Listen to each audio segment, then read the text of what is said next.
A lot of people wonder what is the difference in bioremediation and traditional remediation, because we do bioremediation. We created bioremediation with our enzymes. I'll tell you what the main difference is. The main difference is we use enzymes, which are safe and natural. And if you use in traditional remediation, which most people do, biocides and pesticides, not only do they not work, you can get literature after literature that tells you do not use biocides. EPA tells you don't use them.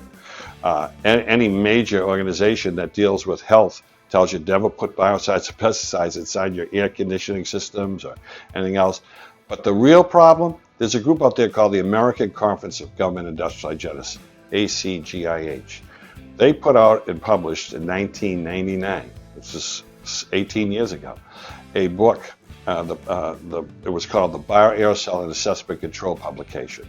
This book is like a Bible in the air balance industry, I feel. If you had a big inspection done, an assessment, usually in the reference section, you'll see this book listed.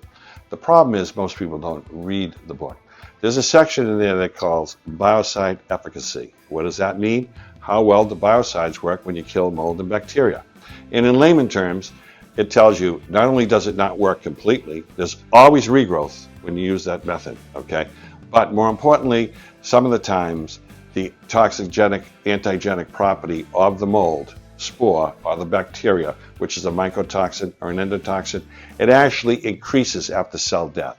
What that means is, more than not, often than not, when someone comes and remediates that structure using some of these chemicals and toxic properties, what happens is they leave, they pass an aerosol test by running an air scrubber, and you think you're okay.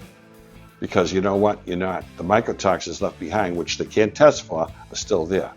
We make sure that that doesn't happen with the enzymes. Now, I've been taking care of sick people around the United States for many, many, many years. That's what I've focused on. And we'll go into any state and we help them out. Actually, I haven't done it in Hawaii or Alaska. It's too far away from me right now. But we send people and crews to any of these places and we take care of those problems.